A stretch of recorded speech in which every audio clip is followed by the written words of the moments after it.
हम तुम्हारे साथ हैं।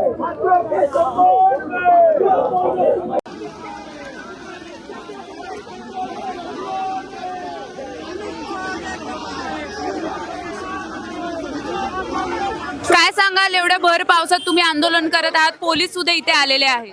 नाही, ज्या म्हणजे काल शांततेत आंदोलन सुरू असताना दिल्लीमध्ये जे शांततेत विद्यार्थ्यांचं आंदोलन चालू होतं आणि त्या आंदोलनाच्या विरोधात जर बघितलं, विद्यार्थ्यांना ज्या प्रकारे अमानुषपणे मारहाण करण्यात आली, ज्या लोकांना मारले, तर ते कुठंतरी फार अन्यायकारक आहे आणि त्या अन्यायाच्या विरोधात आम्ही सगळे उतरलोय आणि आमची मागणी आहे धर्मेंद्र प्रधानचा राजीनामा झालाच पाहिजे। सरकार विद्यार्थ्यांसाठी बिलकुल चांगलं सरकार नाहीये, या देशासाठी बिलकुल चांगलं सरकार नाही, राजीनामा हा दिलाच पाहिजे।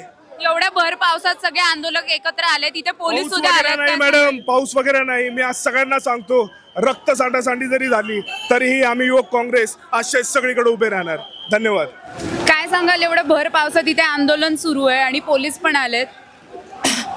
अतिशय शांततेत मार्गाने चालू असलेलं आंदोलन पोलिसाच्या दडपशाहीमुळे, मोदींच्या दडपशाहीमुळे पूर्ण त्यांनी, तुम्ही बघितलंय कशा पद्धतीने सगळ्यांना, स्त्री बघत नाहीये, पुरुष बघत नाहीये, काहीच बघितलं जात नाहीये, त्यांना डायरेक्ट ओढून अमानुषपणे नेतात। आम्ही फक्त आमचं म्हणणं एवढंच आहे की ज्या जंतर मंतरवर विद्यार्थ्यांनी ज्यांनी आंदोलन केलं, ज्यांच्यावर लाठीचार्ज झाला, त्या विद्यार्थ्यांना न्याय मिळाला पाहिजे। त्याच्यावरचे जे काही त्यांचे प्रश्न आहेत ते प्रश्न ऐकून घेतले पाहिजे। नरेंद्र मोदी, धर्मेंद्र प्रधान आणि अमित शहा यांनी राजीनामा दिला पाहिजे, एवढी आमची मागणी आहे। कारण की तुम्ही व्यवस्थेत आहात, व्यवस्थेवर जेव्हा प्रश्न विचारतात तेव्हा तुम्ही जबाबदारी घेतली पाहिजे त्या प्रश्नाची, पण दुर्दैवानं कुणीही जबाबदारी घेत नाहीये आणि पोलिसही आम्हाला सहकार्य करत नाही। मग सामान्य विद्यार्थ्यांसाठी प्रश्न कोण उठवणार, हा खरा प्रश्न आहे।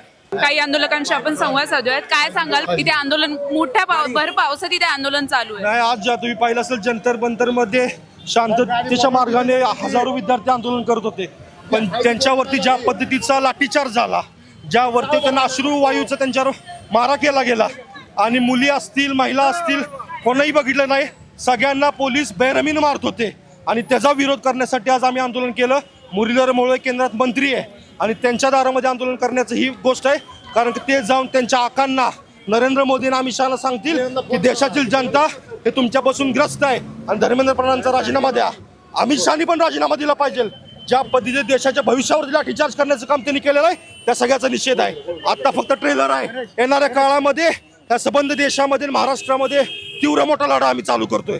नरेंद्र मोदी राजीनामा द्या।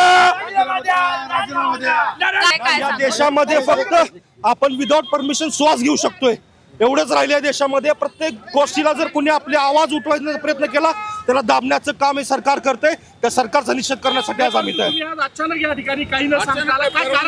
कोणाला लेटर, कोणाला द्यायचं, लव्ह लेटर, एका लव्ह लेटर द्यायचं का? नरेंद्र मोदी यांच्या मंत्रिमंडळामध्ये मुरलीधर मोहोळ आहेत, ते पुण्याचे खासदार आहेत आणि ते मंत्रिमंडळाचा घटक आहेत, म्हणून निषेधार्थ त्यांच्या ऑफिसच्या बाहेर आम्ही आज आंदोलन केलेलं आहे। यामध्ये वैयक्तिक कुठला विषय नाही आहे। हजारो विद्यार्थ्यांच्यावर लाठीचार्ज झालेला आहे, त्यांना मारलेला आहे, त्यांची डोकी फुटलेली आहेत, त्या सगळ्याचा निषेध करण्यासाठी। आणि त्याचा जबाबदार फक्त अमित शहा आहेत, ते देशाचे गृहमंत्री आहेत, धर्मेंद्र प्रधान जबाबदार आहेत, कारण की त्यांच्या माध्यमातून हे पेपर लीक झाले आणि 23पेक्षा जास्त विद्यार्थ्यांनी आत्महत्या केली आणि ह्या सगळ्याच्या आका म्हणजे आकांच्या आका नरेंद्र मोदी आहेत, त्यांनी देखील राजीनामा दिला पाहिजे। पोलिसांनी या ठिकाणी बसवलं नाही, हकालपट्टी केली। ऐका ना, पुण्यामध्ये तुम्ही पाहिलं असेल की कुठेही आंदोलन करायची परवानगी नाही आहे। असली आमच्यावर गुन्हे दाखल झाले, आमच्यावर मोका लावला, काही लावलं तर आम्ही फिकीर नाही आहे, कारण का देशाचं भविष्य आज सुरक्षित नाही आहे। जर आम्ही आज लढाई नाही लढली तर भविष्यामध्ये येणार पिढी आम्हाला माफ करणार नाही। आणि हा राजीनामा द्या, राजीनामा द्या।